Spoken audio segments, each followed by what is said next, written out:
জয় শ্রীকৃষ্ণ ভাই, আমি Bapan Ghosh. Welcome to my YouTube channel. তো দেখো, আমি দুদিন পরে আজকে একটা ভিডিও দিচ্ছি, এবং আজকে না আমি একটা বেস্ট ভিডিও দিতে যাচ্ছি তোমাদের টিস্যুর উপরে, অর্থাৎ কলার উপরে। টিস্যু কি, কি বৃত্তান্ত, বা এখান থেকে কিরকম কি কোশ্চেন আছে, সেই কোশ্চেন নিয়ে আমি আজকে আলোচনা করবো। অথেন্টিক কোশ্চেন নিয়ে আমি কথা দিচ্ছি, এটা 3টে পার্টে কমপ্লিট করবো আমি টোটাল প্ল্যানটা। তার মানে টিস্যুর আজকে একটা পার্ট আমি তোমাদের করাবো, এবং এখান থেকে একটুখানি মন দিয়ে যদি তোমরা শোনো, আমি বলবো এই টিস্যুর থেকে যেটুকু আজকে পড়াবো তাদের এর বাইরে কোনো কোশ্চেন আসবে না, গ্যারান্টি আমি। ভাই দেখো আমি কি করাচ্ছি, ক্লিয়ার ভাই? আর সাউন্ড কোয়ালিটি চেষ্টা করো ভালো করার, বা কিছু করার তোমরা একটু পাশে থাকলেই হবে, কেমন ভাই? চলো আমরা দেখি, শুরু করি আজকে। দেখো ভাই, আমি এখানে টিস্যু লিখেছি, বাংলায় লিখেছি, ইংরেজিতেও লিখেছি, যাতে দুজনের সুবিধা হয়। দেখো, টিস্যু মানে কলা, আর এখানে বলেছি দুটো ভাগে ভাগ করা যায়, এসব এসব লিখেছি, এগুলো পরে আমি আলোচনা করবো, ক্লিয়ার ভাই? তো আমি আগে বলি টিস্যুটা কি জিনিস, ভালো করে শুনবে ভাই, হ্যাঁ? তো দেখো ভাই, আমি এই জায়গায় লিখছি, খুব ভালো করে শুনবে, একটুখানির মধ্যেই হয়ে যাবে, ক্লিয়ার? দেখো, টিস্যু মানে কলা, বাংলায় বলছি। আমাদের শরীরে কি থাকে? সেল থাকে। তো আমি ধরলাম এই একটা সেল হচ্ছে আমাদের শরীরে থাকে। এই সেলটা কি? আমাদের শরীরের গঠনগত কার্যগত একক। তাহলে যদি কখনো কোশ্চেন করে আমাদের শরীরের গঠনগত কার্যগত এককের নাম কি, তাই আমি বলবো সেল। মানে cell is the structural and functional unit of a life, clear ভাই? তাহলে আমাদের শরীর তৈরি হচ্ছে এই একটা সেল দ্বারা, ক্লিয়ার ভাই? তো এই একটা সেল দ্বারা আমাদের শরীর তৈরি। এবার আমি বললাম এই সেলগুলো না ভাই এরকম করে তৈরি হচ্ছে, একটা, দুটো, তিনটে, চারটে, পাঁচটা, ছটা, এরকম করে না অনেকগুলো সেল একসঙ্গে মিলছে। তাহলে দেখো, এখানে একটা সেল ছিল, সেলের ডেফিনেশন আমি বলে দিয়েছি। এখানে একটা সেল ছিল, মানে এটাকে বলি কোষ। একটা কোষ ছিল ভাই। এই কোষটা যখন কি হচ্ছে, অনেকগুলো কোষ একসঙ্গে মিলে তৈরি হচ্ছে, একটা, দুটো, তিনটে, চারটে, পাঁচটা, ছটা, এরকম অগন্তি কোষ একসঙ্গে মিলে। তো সেলের দেখো একটা কম্বিনেশন হয়ে গেল না, মানে সেল একটা গ্রুপ হয়ে গেল না? তো এই যে কোষের সমষ্টি, এই কোষের সমষ্টি কি তখন বলছি আমরা কলা। ভাই বোঝা গেল কলা কি জিনিস, ক্লিয়ার ভাই? তাহলে কোষের যে সমষ্টি তাকে বলছি আমরা কলা বা টিস্যু। তাহলে combination of cell, that is called tissue. বাংলায় বলে কোষের যে সমষ্টি, একগুচ্ছ কোষের সমষ্টিকে বলছি আমরা কলা, ক্লিয়ার ভাই? এর থেকে সহজ হয় না? তাহলে সেল কি? সেল হলো আমাদের দেহের গঠনগত কার্যগত একক। আর কলা কি না, অনেকগুলো কোষ একসঙ্গে মিলে যে কোষের সমষ্টি তৈরি করে তাকেই বলছি আমরা কলা, ক্লিয়ার ভাই? চলো, এবার এই কলা কি করে? আমাদের হার্ট, এরা কি, এই প্রত্যেকটা কলা, এই প্রত্যেকটা টিস্যু কি করে না, এক একটা ফাংশন করে, এবং সেম ফাংশন করবে, কিন্তু সেম কাজ করবে। যেমন হার্ট, হার্ট তো একটা অর্গ্যান। তো এই হার্টের মধ্যে যে টিস্যু থাকে মানে কলা থাকে, সেই কলা কি করছে? হার্টকে পাম্প করতে সাহায্য করছে, তাই তো ভাই? আবরণী, মানে আমি বলছি আবরণী কলা বা সব যে কলাগুলো আছে আমাদের হার্টের মধ্যে অনেক টিস্যু থাকে, সেই টিস্যুগুলো কি করে না, হার্টকে পাম্প করতে সাহায্য করে। বা আমাদের লিভারে কি থাকে, মানে যেটা আমাদের ফিল্টারে সাহায্য করে, আই মিন বৃক্ক যেটাকে বলছি, সেই বৃক্ক মানে কিডনি। কিডনিতে যেটা কি করে, মানে যে টিস্যুগুলো আছে সেই টিস্যুগুলো কি করছে ভাই না, সেই যে টিস্যুগুলো আছে সেই টিস্যুগুলো আমাদের ফিল্টারে সাহায্য করছে। তার মানে কোষ কি করছে আর কলা কি করছে, বিভিন্ন রকম ফিল্টারে সাহায্য করছে, মানে একটা সেম কাজ কমপ্লিট করছে।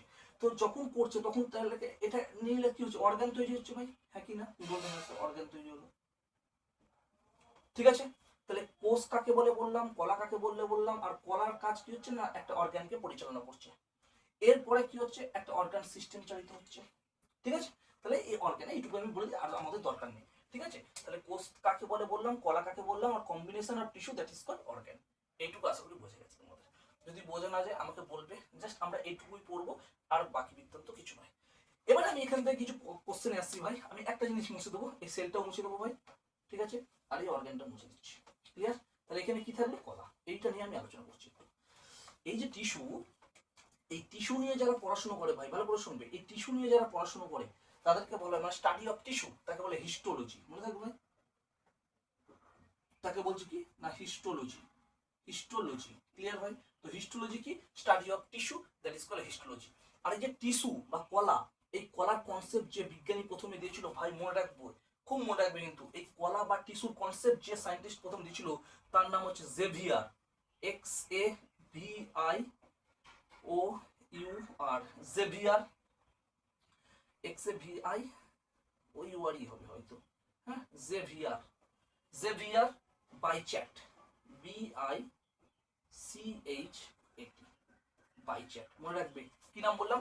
জেভিয়ার বাইচ্যাট, মনে রাখবে। বাইচ্যাট বলে মনে রাখবে, তাও হবে এক্স বাইচ্যাট বা জেভিয়ার বাইচ্যাট, যে সর্বপ্রথম এই কলা বা টিস্যুর কনসেপ্ট দিয়েছিল।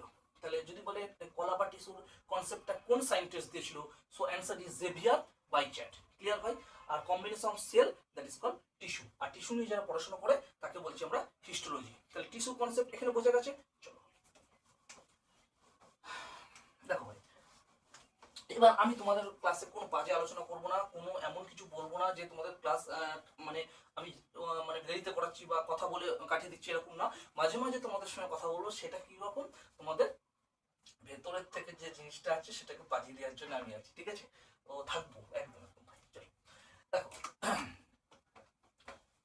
এবার আমি বলছি এই যে কলাকে আমরা দুটো ভাগে ভাগ করছি ভাই। একটাকে ইংরেজিতে বলে দিচ্ছি মেরিস্টেমেটিক টিস্যু, আর একটা হচ্ছে পার্মানেন্ট টিস্যু। তাহলে মেরিস্টেমেটিক টিস্যু মানে ভাজক কলা, পার্মানেন্ট টিস্যু মানে স্থায়ী কলা। বোঝা গেল? তাহলে কলাকে আমরা দুটো ভাগে ভাগ করছি, একটা ভাজক কলা, একটা স্থায়ী কলা। আজকে আমরা পুরো ভাজক কলাটা বলবো, 15 মিনিট লাগবে, 15 মিনিট ভাজক কলা নিয়ে আলোচনা করবো। ভাজক কলা স্থায়ী কলাটা পড়ে দেবো, স্থায়ী কলাটা পরের দিন আলোচনা করবো। তাহলে কি বললাম, মেরিস্টেমেটিক টিস্যু আর পার্মানেন্ট টিস্যু, ভাজক কলা, স্থায়ী কলা। ভাজক কলাকে আবার তিনটে ভাগে ভাগ করা যায় ভাই, ইংরেজিতে লিখেছি, হ্যাঁ। একটা হচ্ছে এপিক্যাল মেরিস্টেমেটিক টিস্যু, বাংলাটা বলে দেবো, ল্যাটারাল মেরিস্টেমেটিক টিস্যু, আর একটা হচ্ছে intercalary meristematic tissue. Repeat করি, apical meristematic tissue, lateral meristematic tissue, আর ইন্টার ক্যালোরি মেরিস্টেমেটিক টিস্যু। বাংলাটা বলছি, লিখে নিও। এপিক্যাল মেরিস্টেমেটিক টিস্যু অগ্রস্থ ভাজক কলা, ল্যাটারাল মেরিস্টেমেটিক টিস্যু এটার নাম হচ্ছে পার্শ্বস্থ ভাজক কলা, আর ইন্টার ক্যালোরি এটা একবারে নিবেশিত ভাজক কলা। মনে থাকবে? তাহলে প্রথমটা হচ্ছে অগ্রস্থ ভাজক কলা, পার্শ্বস্থ ভাজক কলা, নিবেশিত ভাজক কলা। ক্লিয়ার ভাই? চলো আমি আগে মেরিস্টেমেটিক টিস্যু জিনিসটা কি সেটা একটু বোঝানোর চেষ্টা করি ভাই। আমি ভাজক কলার, এবার আমি ভাজক কলার কনসেপ্ট বলছি ভাই, ভালো করে শুনবে, খুব ভালো করে শুনবে। দেখো ভাই, আমি ধরলাম ভাজক কলা কি করে, ধরো এটা একটা কোনো কিছু আছে, এর মধ্যে না সেল আছে। ভাজক কলা কি করে, সেলের পুরো ডিভিশন ঘটে। ধরো একটা সেল, দুটো সেল, তিনটে সেল, এরকম করে আছে তো, চারটে সেল, পাঁচটা সেল, এরকম করে কোষগুলো আছে। ও কি করলো, এই একটা কোষ থেকে আবার সেল তৈরি করতে শুরু করলো, এরকম করে ডিভিশন করতে শুরু করে দিল। বলো ভাই, বোঝা যাচ্ছে?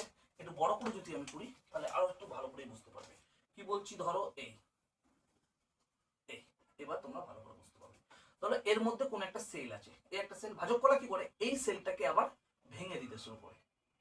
এই সেলটা আবার কি করে, আবার নিজেকে ভাঙতে শুরু করে। এ আবার ভাঙতে শুরু করে, এ আবার নিজেকে ভাঙতে শুরু করে। তার মানে কি, আমি বুঝতে পারছি যে ভাজক কলা অলওয়েজ সেলের ডিভিশন ঘটায়। কি বললাম, বুঝতে পারলে? তো এরকম করে কি করছে, সেলের ডিভিশন বাড়াতেই থাকছে, সেলের ডিভিশন বাড়াতেই থাকছে। একটা থেকে দুটো, দুটো থেকে চারটে, চারটে থেকে ছটা, এইভাবে সেলের ডিভিশন বাড়াতে থাকছে।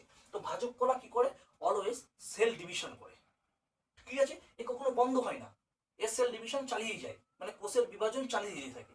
কিন্তু ভাই এবার মনে রাখবে, এই যে কোষের বিভাজন চালিয়ে যেতে, এটা প্রথম বৈশিষ্ট্য ভাজক কলা। তাহলে ভাজক কলা আমরা এইভাবেই বুঝবো, ভাজক কলা কি হয়, ভাজক কলার মধ্যে যে কোষগুলো থাকে, সেই কোষগুলো কি অলওয়েজ বিভাজিত হতে থাকে। এইটুকু ক্লিয়ার, অলওয়েজ বিভাজিত হতে থাকে। কিন্তু এবার আমি বলি, এবার এই যে বিভাজিত হচ্ছে না ভাই, ভালো করে শুনবে কিন্তু। তাহলে এই যে ভাজক কলা, এই যে ভাজক কলা, এই ভাজক কলার মধ্যে কোষগুলো কি হচ্ছে, বিভাজিত হচ্ছে। তার মানে এরকম করে ভাজক কলার কোষগুলো কি হচ্ছে, বিভাজিত হচ্ছে। এরকম করে বিভাজিত হচ্ছে, তাই তো ভাই? হ্যাঁ, বিভাজিত হয়ে নতুন কোষ তৈরি হচ্ছে, বিভাজিত হচ্ছে আর নতুন কোষ তৈরি হচ্ছে। তাহলে আমি একটা কথা বলতে পারি, দেখো দুটো কোষের মাঝখানে, ভালো করে শুনবে, দুটো কোষ যেখানে অ্যাডজাস্ট মানে করে জয়েন করেছে না, এরকম করে জয়েন করেছে না, তো আর এই মনে রাখবি ভাজক কলার কোষগুলো না সেম আকৃতির হয়, একই মোটামুটি সেম আকারের হয়ে থাকে। আর ভাজক কলার দুটো কোষের মাঝখানে কোনো গ্যাপ থাকে না।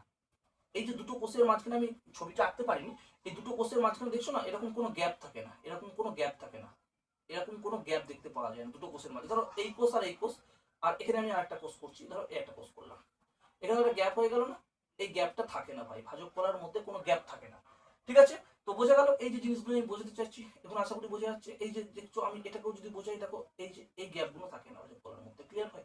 এই গ্যাপগুলো কিন্তু দেখতে পাওয়া যায় না, এবং এই গ্যাপগুলো আলাদা নাম আছে। দেখো আমি এখনো ব্ল্যাক করে দিচ্ছি বেশি করে, যাতে তোমরা বুঝতে পারো। ক্লিয়ার ভাই? যাতে তোমরা বুঝতে পারো। দেখো এই যে ভাজক কলা, এই ভাজক কলার মধ্যে এরকম কোনো গ্যাপ দেখতে পাওয়া যায় না। কালো কালো করে দিলাম, ঠিক আছে, কালো কালো করে দিলাম। বলো ভাই, বোঝা যাচ্ছে? এই যে কালো কালো করে কোনো গ্যাপ নেই, ওরা নিজেদের মতোই আছে একদম। তাহলে একটার সঙ্গে একটা লেগে আছে। এই যে অবস্থানটা আমি দেখিয়েছি না ভাই, এই যে অবস্থানটা আমি দেখানোর চেষ্টা করছি, এইটাকে বলা হয়, এই যে গ্যাপটা নেই, এটাকে বলা হয় ইন্টার সেলুলার স্পেস। ভাই কি বললাম, very very important. Inter, INTER, inter cellular, CELLULAR, LAR, intercellular space, SPACE। তাহলে ভাজক কলার মধ্যে কি ইন্টারসেলুলার স্পেস আছে? তুমি বলবে না স্যার, কেন? ওরা একটার সঙ্গে একটা যুক্ত হয়ে থাকে, তাই ওদের মধ্যে কোনো গ্যাপ থাকে না। মনে থাকবে তো, এটা পরীক্ষার খুব ইম্পর্টেন্ট। তাহলে প্রথম প্রশ্ন আমি কি বললাম না ভাজক কলার কোষগুলো অনবরত বিভাজিত হতে থাকে। 2 নম্বর কি বললাম না ভাজক কলার দুটো কোষের মাঝখানে কোনো গ্যাপ থাকে না, অর্থাৎ ইন্টারসেলুলার স্পেস এটা কি অ্যাবসেন্ট মানে থাকে না, এইটা মনে রাখবে। ইন্টারসেলুলার স্পেস কি হয় না অ্যাবসেন্ট থাকে, অ্যাবসেন্ট থাকে। তাহলে ইন্টারসেলুলার যে স্পেস সেটা আমার থাকলো কি অ্যাবসেন্ট, বা বাংলায় আমি বলি থাকে না, ইন্টারসেলুলার স্পেস থাকে না, মনে থাকবে। এইটা হলো প্রথম সেকেন্ড বৈশিষ্ট্য। থার্ড বৈশিষ্ট্য কি, এদের মধ্যে না কোনো ভ্যাকুয়াল পাওয়া যায় না। বলো এ এ বলছে আমি কোষের শুধু বিভাজন করতে থাকবো, আমি শুধু কোষের বিভাজন করতে থাকবো, আমার অনেক বড় জায়গার দরকার আছে। তাহলে এই কোষগুলো কোষের বিভাজন করছে, তাহলে যেহেতু কোষের বিভাজন করছে না, এরা কোষের যেহেতু বিভাজন করতে থাকে তাই এদের না অনেক জায়গার দরকার হয়। তাই ভ্যাকুয়াল যদি থাকে কোনো কোষের মধ্যে, ভ্যাকুয়াল মানে কি এমন একটা এরকম বড় একটা জিনিস ভ্যাকুয়াল, যেটা কোষের মধ্যে যদি থাকে তাহলে ওর মধ্যে না অনেক কিছু খাদ্য জমা হতে থাকে। ঠিক আছে, তো ভ্যাকুয়ালের কাজই হচ্ছে নিজের মধ্যে খাদ্যকে স্টোর করে রাখা। তো এবার এর মধ্যে কোনো ভ্যাকুয়াল থাকে না, ভ্যাকুয়াল থাকলে কি হবে কোষের এর অটোমেটিক্যালি কোষের বিভাজনে তো অনেক টাইম লেগে যায়, মানে টাইম লাগে না মানে কোষের বিভাজনে তো অনেক জায়গা লেগে যায়। তার মধ্যে যদি আমি আবার একটা ভ্যাকুয়াল ঢুকিয়ে দিই তাহলে ওই জায়গাটা পাবে না। হিসাব করি আমার এই ঘরটার মধ্যে আমরা 10 জন থাকতে পারি, তাহলে 10 জন মিলেমিশে থাকতে পারি, কিন্তু আমি যদি আরো 2 জনকে ঢুকিয়ে দিই তাহলে আমরা 10 জন থাকতে খুব অসুবিধা হবে, তাহলে 2 জনকে হাঁটিয়ে দেওয়া হয়। তাহলে 2জনই হচ্ছে ভ্যাকুয়ালের কাজ করছে ভাই, বুঝে গেল? তাহলে আমি আমার ঘরে 10 জন আছি, 10 জনের ঠিক আছে। এবার আমি 10 জন থেকে 20 জন 30 জন 40 জন বানাতে পারি, কিন্তু অন্যান্য কোনো জিনিসকে ধরো এখানে একটা বালির বস্তা ঢোকাচ্ছি, হবে না, আমি লোকই বানাবো, লোক বানিয়ে টিউশন করতে থাকবো, কিন্তু কোনো একটা বড় বালির বস্তা এনে পড়ে যে আমার ঘরে রাখবো আমি, সেটা আমি করবো না। ওই বালির বস্তাটাকে আমি বলছি কি ভ্যাকিউল। তো এই বালির বস্তাটা সরবে না, ওই জায়গায় থেকে থাকবে, তাহলে আমার জায়গার অসুবিধা হবে, বোঝা যাচ্ছে? তুমি বালির বস্তাটাকে আমি বললাম যাও তুমি চলে যাও বাইরে, তার জন্য আমি আমার লোক ডিভিশন করবো, 10 জন থেকে 5 জন, 5 জন থেকে 15 জন, 20 জন, 30 জন করে করতে থাকবো, কিন্তু কোনো বালির বস্তা ইটের বা ইট এনে আমি আমার ঘরের মধ্যে রাখবো না, কারণ তোমরা নড়তেও পারবো না, চড়তেও পারবো না, তোমরা ওখানে থাকবো, আমার জায়গাটা নষ্ট করে দেবা। ক্লিয়ার ভাই? তো এগুলোকে বলছি আমি ভ্যাকুয়াল নর্মাল ভাষায়। তো এখানে ভ্যাকুয়ালও থাকে না ভাই, কি বললাম ভ্যাকুয়াল, এখানে লিখছি VACUOLE, ভ্যাকুয়াল থাকে না। তো মনে থাকবে ভাই ভ্যাকুয়ালটা কি, ভ্যাকুয়াল হচ্ছে সেই সব জিনিস যারা এই কোষের মধ্যে থেকে পারে, সেই কোষের কি করে খাদ্যকে জমা রেখে দেয়, কোনো কিছু ফুডকে স্টোর করে রাখে, এটুকুই মনে রাখো, আদারওয়াইজ নয়। তাহলে এখানে 3টে কোশ্চেন আমি পেলাম। একটা কোশ্চেন কি পেলাম না ইন্টারসেলুলার স্পেস এই কোষগুলোর মধ্যে থাকে না, মানে গ্যাপ থাকবে না। 2 নম্বর ভ্যাকুয়াল থাকবে না। আর 3 নম্বর যেটা বললাম অনবরত কোষের বিভাজন ঘটে দেয়, অনবরত কোষের বিভাজন ঘটিয়ে যায়, বোঝা গেল? আর এদের কি হয় কোষ প্রাচীর দেখতে পাওয়া যায় বা সেল ওয়াল দেখতে পাওয়া যায়। বলো ভাই এইটুকুতে কারোর কোনো অসুবিধা? ক্লিয়ার? তো এখানে যা যা দেখবো পার্মানেন্ট টিস্যু ঠিক উল্টো হয়ে যাবে। কিরকম? এরা কি সেলের ডিভিশন করছে অনবরত, কিন্তু ওদের সেল ডিভিশন একবার, ওরা একটাই সেল ডিভিশন করবে, ওদের সেলের ডিভিশন হবে না। মানে কি হয় এই যে ভাজক কলাগুলো, এই ভাজক কলাগুলো কি হয় স্থায়ী কলায় রূপান্তরিত হয়ে যায়, ভাজক কলাগুলো কি হয় স্থায়ী কলায় রূপান্তরিত হয়ে যায়। বোঝা গেল এই ভাজক কলার কনসেপ্ট? কোনো অসুবিধা? তাহলে আমি একবার ছোট করে বলে দিই, ভাজক কলা হচ্ছে সেই সব কলা যারা অনবরত কোষের বিভাজন ঘটিয়ে দিচ্ছে, 1 নম্বর। 2 নম্বর দুটো কোষের মাঝখানে কোনো গ্যাপ থাকবে না, অর্থাৎ ইন্টারসেলুলার স্পেস থাকবে না। 3 নম্বর এদের মধ্যে কোনো ভ্যাকুয়াল থাকবে না। বোঝা গেল? 4 নম্বর যেটা বলছি সেটা হচ্ছে এদের মধ্যে কোষ প্রাচীর দেখতে পাওয়া যায়। ক্লিয়ার? বলো ভাজক কলার থেকে এটুকু কোনো অসুবিধা কারোর? কোনো অসুবিধা? আর এই আর একটু বলি, এই পার্মানেন্ট টিস্যু বা স্থায়ী কলাতে এই ভাজক কলাই না আস্তে আস্তে স্থায়ী কলায় কনভার্ট হয়ে যায়। বলছে দেখো আমি না বারবার বিভাজিত হচ্ছে, আমি নিজেকে দিয়ে বোঝাচ্ছি, আমি বারবার বিভাজিত হচ্ছি, এতবার বিভাজিত হয়েছি না, আমাকে এবার রুক যাও, এবার তুমি রুক যাও, আমি আর বিভাজিত হতে পারছি না। তো বললো ঠিক আছে যা, তুই যেখানে বিভাজিত হতে পারছিস না, যা তুই তাহলে এখানে স্টপ, আর তোর আর বিভাজন হবে না। তো এই যে স্টপ হয়ে গেল দ্যাট ইজ কল্ড স্থায়ী কলা হয়ে গেল, ওরা আর বিভাজন হবে না। তো বোঝা গেল ভাজক কলা থেকেই কিন্তু আলটিমেটলি স্থায়ী কলায় তৈরি হচ্ছে। তো ভাজক কলা বিভাজিত হতে হতে এমন একটা সময় আসবে যে আমি আর পাচ্ছি না, আমার শেষ, আমি পারবো না, তো বসে গেলাম, তো স্থায়ী হয়ে গেলাম। ক্লিয়ার ভাই? তো ভাজক কলা আস্তে আস্তে স্থায়ী কলায় কনভার্ট হয়, পরের দিন স্থায়ী কলার কনসেপ্ট বোঝাবো, জাস্ট আমি এটুকু বলে রাখলাম ভাজক কলা আস্তে আস্তে স্থায়ী কলায় কনভার্ট হয়, তারপরে স্থায়ী কলা কিন্তু বিভাজিত হয় না, বুঝে গেল? কারণ স্থায়ী হয়ে গেল, তার বিভাজিত হবো কি? ক্লিয়ার ভাই? চলো, তাহলে আমি ভাজক কলার সম্পর্কে কতগুলো জিনিস বললাম, তোমরা এগুলো লিখে নিও, এগুলো খুব ইম্পর্টেন্ট, যে কটা পয়েন্ট আমি দিলাম খুব খুব খুব ইম্পর্টেন্ট। এবার আমি ভাজক কলাকে 3টে ভাগে ভাগ করছি, একটা এপিক্যাল, একটা ল্যাটারাল, একটা ইন্টারক্যাল। ভাই এমন ভাবে বলবো তোমাদের মাথায় গেঁথতে বাধ্য, শুধু একটু কষ্ট করে শুনবে, হ্যাঁ? তাহলে এপিক্যাল, প্রথমে আমি এপিক্যালটা বলছি ভাই, তাই আমি টিক মেরে দিই। এপিক্যাল মানে অগ্রস্ত ভাজক কলা। ভাই আমি ধরে নিচ্ছি, এখন তো ছবি আঁকতে পারছি না ভাই, আমি ধরে নিলাম এটা একটা গাছ ভাই, হ্যাঁ, এটা হলো গাছের পাতা ভাই, ঠিক আছে ভাই, এটা হলো গাছের পাতা, ঠিক আছে? নাহলে যদি বলো একটু বড় করে করতে তাহলে একটু বড় করেই করি।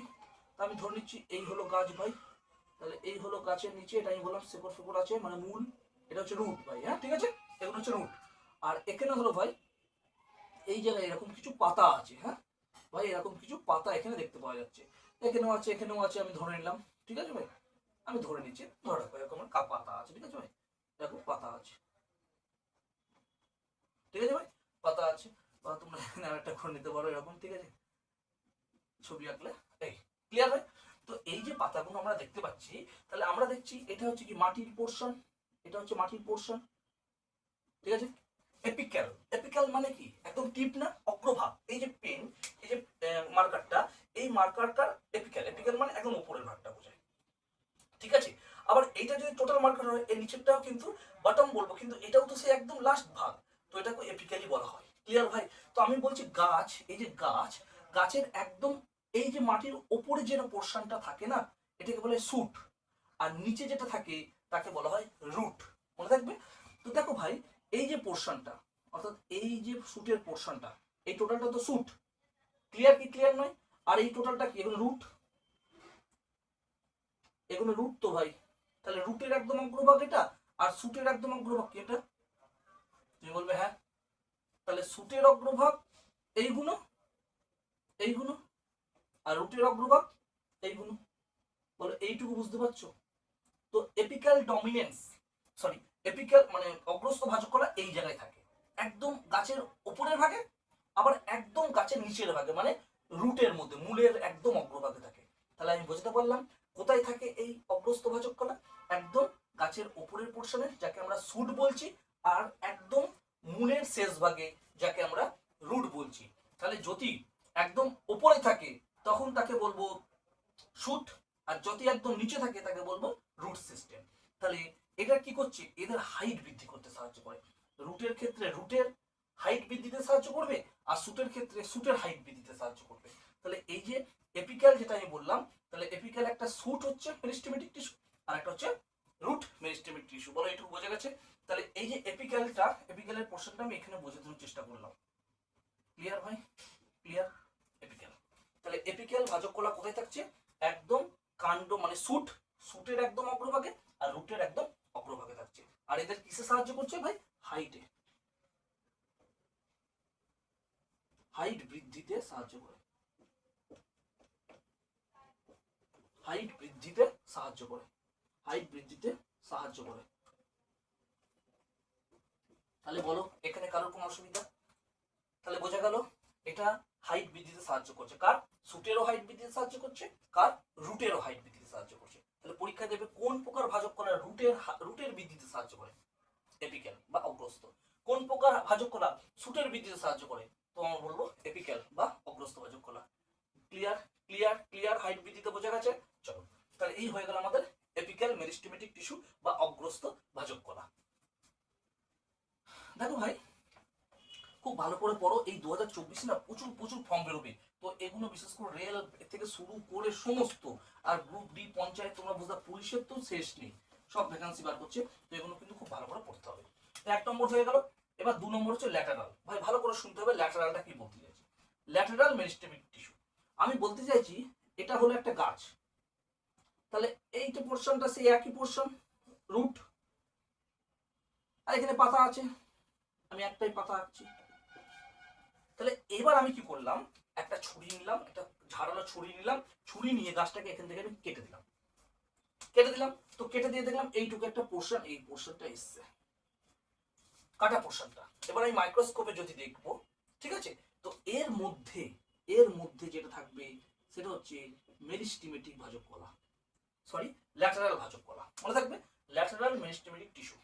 এর মধ্যে যেটা থাকবে, যেটাকে আমি কি করলাম, প্রথমে এটা সেই গাছ, গাছের এই কাণ্ডটাকে আমি ছুরি দিয়ে কাটলাম, কেটে পরে মাইক্রোস্কোপে দেখছি, দেখলাম ওর ভেতরে যেটা আছে, অর্থাৎ এই যে স্টেম, এই স্টেমটার ভেতরে যেটা আছে তার নামই হচ্ছে ল্যাটারাল ভাজক কলা, যার মধ্যে হচ্ছে ল্যাটারাল ভাজক কলা বা পার্শ্বস্থ ভাজক কলা। তাহলে এর এর কাজ কি?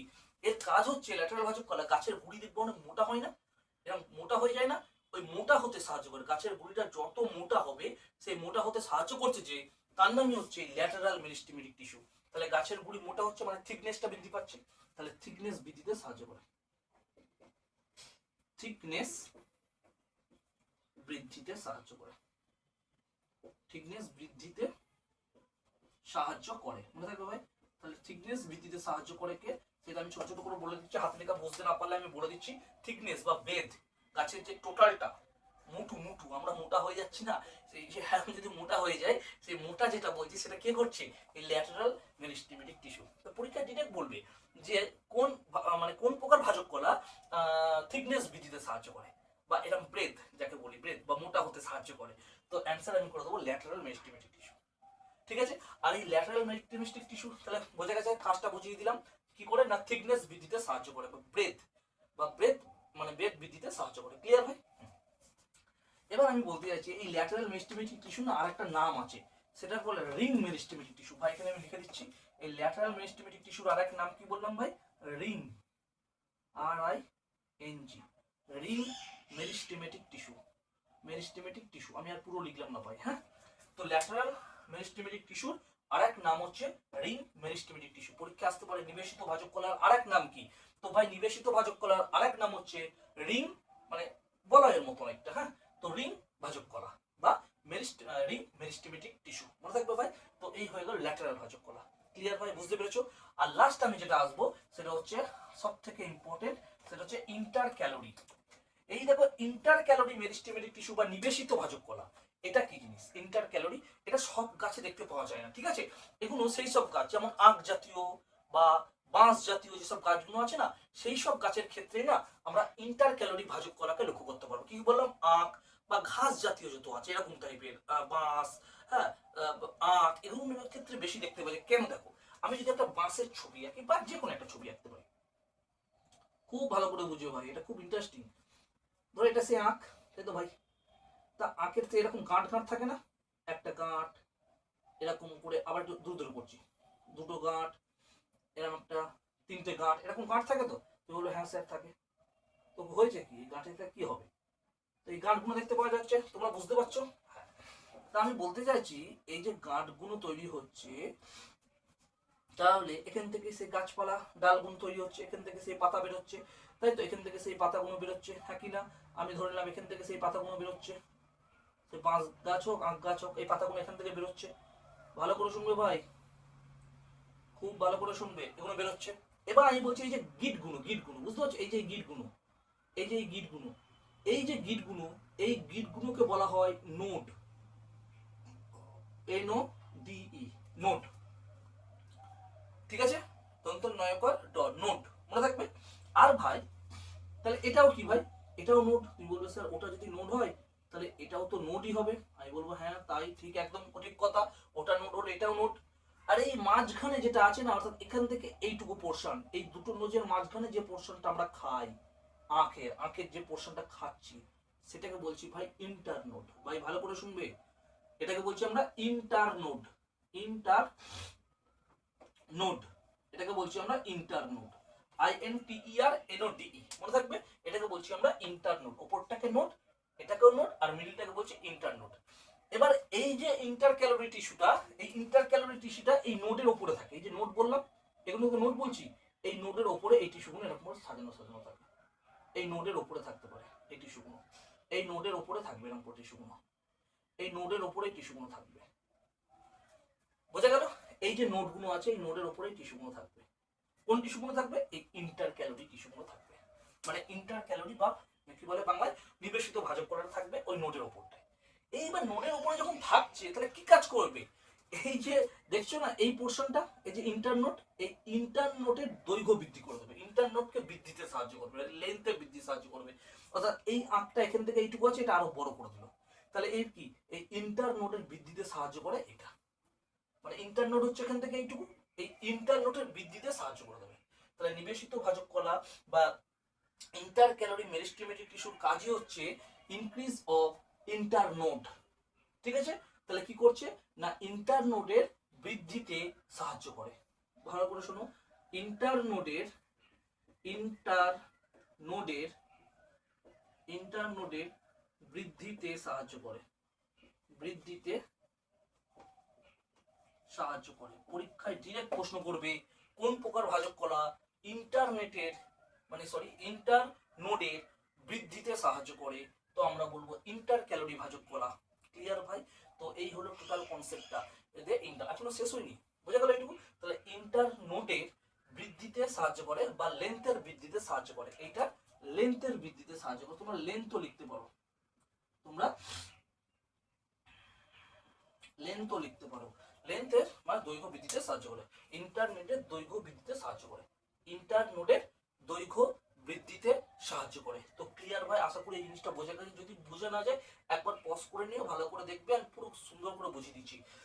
এখানে এইটুকু তো হয়ে গেল ভাই। তাহলে আমাদের ভাজক কলাটা এখানে শেষ হলো, কিন্তু এখনো কিছু জিনিস আমি বলবো। দেখো ভাই, এখানে এই যে এপিক্যাল ভাজক কলা আর এই যে ভাই ইন্টার ক্যালোরি ভাজক কলা বললাম না, এই এপিক্যাল ভাজক কলা আর ইন্টার ক্যালোরি ভাজক কলা এই দুটো কিন্তু প্রাইমারি ভাজক কলা। মনে থাকবে, এটা হচ্ছে প্রাইমারি, প্রাথমিক।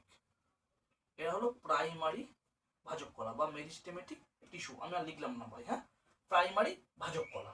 আর এটাও কিন্তু ভাই প্রাইমারি ভাজক কলা। প্রাইমারি, এটা হচ্ছে প্রাইমারি ভাজক কলা বা মেরিস্টেমেটিক টিস্যু। আর যেটা ল্যাটারাল এটা কিন্তু সেকেন্ডারি হয়।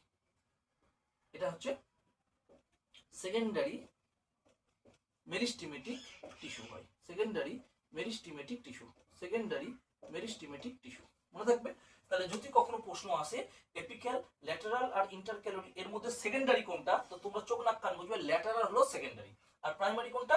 এপিক্যাল আর ইন্টার ক্যালোরি এটা হচ্ছে প্রাইমারি ভাজক কলা। তো এই হলো কোশ্চেন। আর এই ল্যাটারাল কি করে? মোটু হতে সাহায্য করে, মানে মোটা, গাছের গুড়িকে মোটা হতে সাহায্য করে। তো তোমরা বলবে এই ভাজক কলার কনসেপ্টটা কেমন লাগলো। ক্লিয়ার ভাই? তো আমি আজকে মোটামুটি এটা বলে দেওয়ার চেষ্টা করলাম পুরোপুরি। পরের দিন স্থায়ী কলাটা নিয়ে বলবো আর একটা পার্টে। ক্লিয়ার ভাই? তো দেখো ভাই, আমি তোমাদের একটাই বলছি, শুধু পড়ে যাও। তোমাদের এখন খুব দরকার মোটিভেশন ক্লাস। তোমাদের আমি মোটিভেট করছি ভাই, তোমরা খুব ভালো করে পড়ো। এই বছরে একটা চাকরি কিন্তু বাড়াতেই হবে। ক্লিয়ার? অনেক ভ্যাকান্সি বেরোচ্ছে, সেগুলো মনে রাখো। আমি তোমাদের যেমন করে দিচ্ছি ভাই, আছি তো আমি, আজকে যেমন দিলাম কালকেও আবার একটা দেবো। কিন্তু এই প্ল্যান্টের উপরে না অনেক কোশ্চেন আছে। ছেলে মেয়েরা ওই মুখস্থ করে দেয়, স্যাররা কি করে বা ম্যাডামরা কি করে, 50টা প্রশ্ন দিয়ে দিল এমসিকিউ, যা মুখস্থ করে যা। ওরা কিচ্ছু বুঝলো না, 50টা প্রশ্ন মুখস্থ করে চলে গেল, পরীক্ষা আসলে ভালো, না হলে আর পেলো না। ঠিক আছে? তো আমার কনসেপ্ট যদি বিল্ড আপ হয়ে যায়, তো আমার আর কোশ্চেনের শর্ট প্রশ্নে আমার কি হবে? তাই আমার মতে বলে যে কোনো জিনিস করার আগে কনসেপ্টটা খুব জরুরি। দেখো তোমাদের আমি যেমন বড় প্রশ্ন বলছি, পাশাপাশি এমসিকিউ ডিসকাস করে দিচ্ছি। ঠিক আছে? তো এর থেকে ভালো পদ্ধতি আর হয় না। যাই হোক ভাই, তোমরা পাশে থেকো, সাথে থেকো, শেয়ার করো, লাইক কমেন্ট সাবস্ক্রাইব করো। আর বন্ধুদেরকে বলো যাতে ক্লাসটা একটু ভালো করে দেখে, তারা কমেন্ট করে যেন বেশি করে ভাই। ঠিক আছে? আর ঠিক আছে, জয় শ্রীকৃষ্ণ ভাই। রাখছি। ভালো থেকো, ভালো করে পড়াশোনা করো।